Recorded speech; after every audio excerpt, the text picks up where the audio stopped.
Hello and welcome to another video. So today we're taking a look at a neutral shadow deck. This is a little bit of a different one and a fairly interesting one. While it's not overly competitive, it's definitely got some fun potential in it.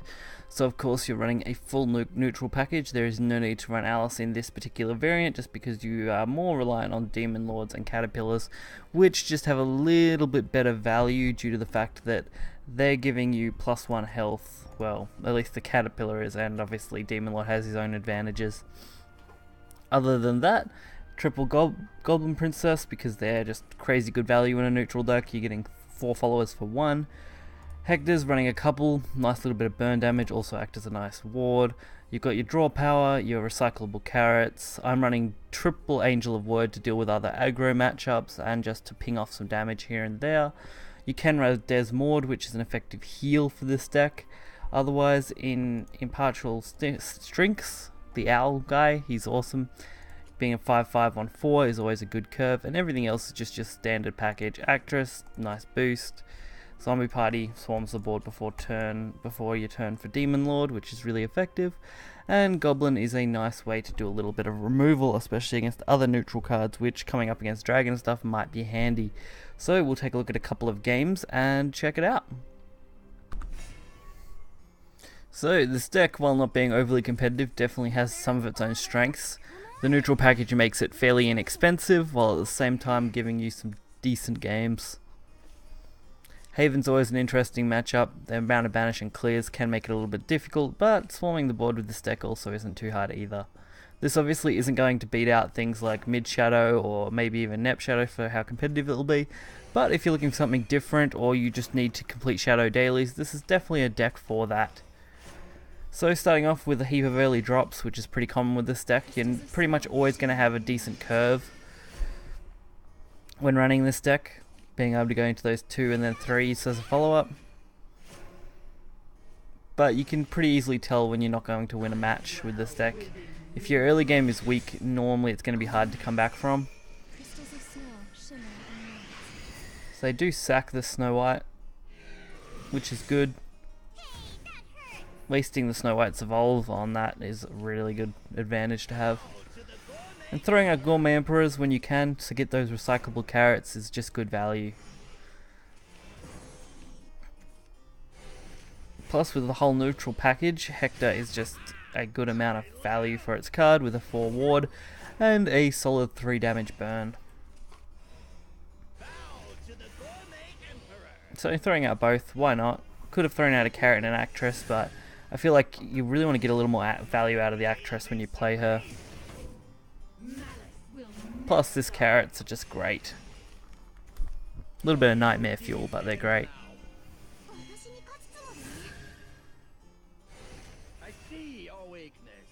So, the banishment, not really a problem. It's good that they used it there, meaning they're not going to be able to hit these carrots that we've summoned. Hector, I felt was a better option, getting that 3 to face, trading with this quite nicely, while at the same time leaving up a solid ward. And going into turn 6, we can pretty easily drop Carrot, and Actress if we so choose. Not so lucky. Clerical Answer. It's a pretty solid ward, definitely a good anti-aggro card. The only thing this deck doesn't do well is dealing with big threats, such as Bahamut for example. It can be very hard to get over cards like that. Which is where running a couple of DODs might be worthwhile, maybe changing Angel of Words for a couple of DODs.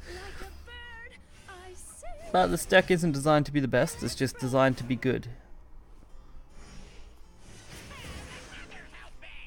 So carrots, going back to my hand. 1 gets banished, a little unfortunate.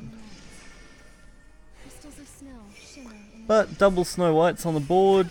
We've got Demon Lord.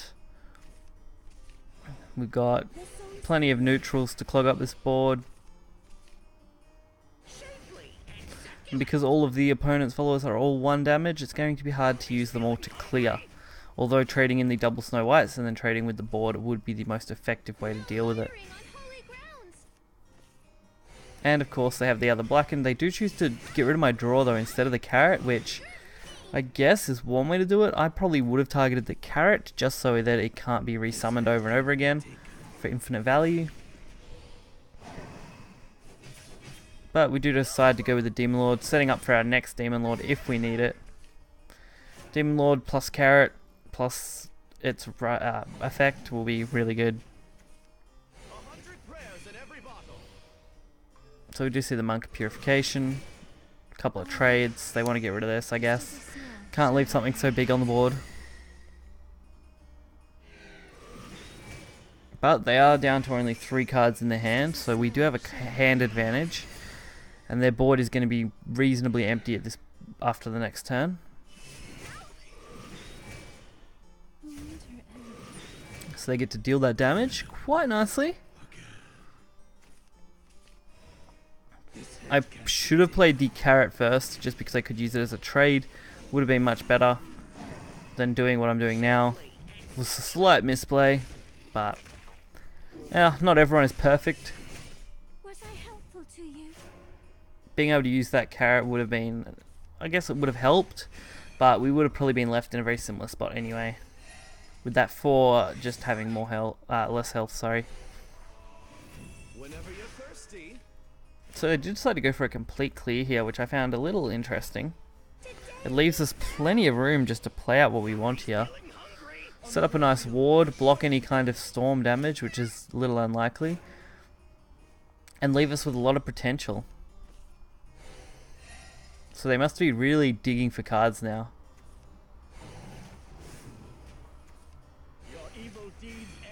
No evolve on that, so we don't need to worry about the priest. And with a Grim Cyclone clearing up this board, we can get some real damage to the face. They'll have 1 card in hand, 1 card off the draw. Odds of them having something that can really deal with this, the only answer would be another Decree. Or maybe even a Janine would be good, or John. But fortunate for them, they don't have anything, so great for us. Our next game is Sword. Like I said, this isn't exactly a competitive deck, it's definitely just for some more fun and completing missions if you're short on shadow cards. Which going into rotation, if you can farm the unlimited format with this kind of deck, you might do alright. I will be covering some decks for beginners who are just joining us after rotation, for both the rotation set and for unlimited, if you're looking for some easy decks to really cover. So, solid Goblin turn 1. A couple of nice turn 2 plays, giving us a few options. Knowing that it's Sword, putting the pressure with the Actress is probably a better option, being able to then trade to the face as much as possible, or trade with the board where needed. Not so lucky that whole Sword swing. But it does curve us out nicely with Angel of Words, so not a big loss. Against Sword, having that an early initiative is very important. Fortunately, if we were going second, the Goblin would actually be usable, but we've just got to kind of wait. Maybe throw the zombie party. Fill up the board a bit more. Get as much damage to the face as we can and try and just curve them out. If they can not build a board while we can pretty much close this game ourselves. So double Hedgehog here. Not a big threat. I mean, we've got the Goblin Breaker Tina, which is going to trade with both of these really easily.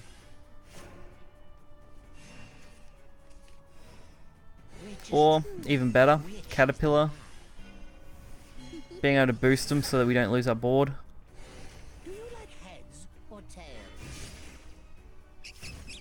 Do decide to make that trade. Gives us that 6-3 and 2-3. And now round table, not as good. Having to either use it as a trade or you can attempt face, which would be a huge risk.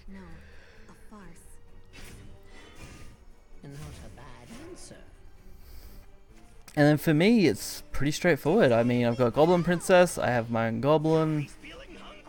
We can trade here, clearing out the board. We're at full health and we drop them down to 11. It's going to be very hard for Sword to climb back from this without some kind of big ward. Ariel's command does give a ward, but might not be enough when you've already got an Evolved Golden Princess on board. Very interesting. Very, very interesting. But we do end up using that Goblin King quite well.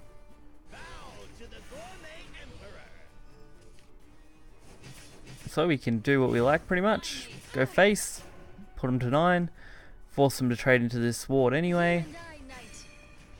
Luminous Mage is good to see because that isn't going to quite help. It's still going to require a 2-for-1 trade in the best situation.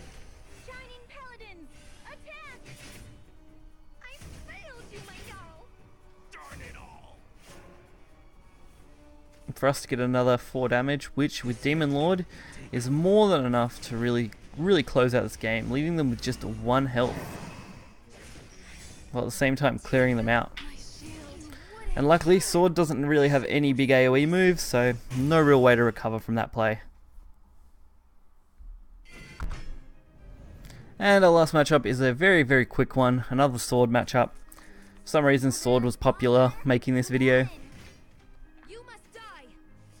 So like I said, this deck, just keep in mind, definitely not competitive. I wouldn't use it in any kind of sense like that. This is just something to complete missions, just something to mess around with before rotation comes out, and to keep things interesting, because if we cover the same decks over and over, it's going to get a little stale.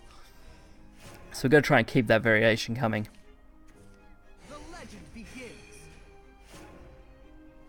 So we don't really get a decent play. The Unico is definitely better than using the Actress, but it's still not the best. And they do go for the Blade. So I do feel that getting rid of that Bladed Hedgehog is more important than getting rid of the Perseus at this point in the game. Angel of Word does get some decent value, which as you've seen in the last few matches, it does tend to help out, especially in the early game, removing low level threats. And not having to use an evolve point is really beneficial to that card. So we're not left in a really bad spot. Overall, it's going to be a pretty easy match from here. We have double Demon Lord, we've got some draw power, we can boost with the Actress, and we have the ultimate carrot. Which, knowing what Sword can have, they're not going to be able to remove the carrot effectively. So they do decide to push face, which is good for me. Leaving that 2-2 up, it's a huge advantage. Especially once you throw that Actress in the mix, boosting our carrot and our 2-2 up. And allowing us to get some really nice trades.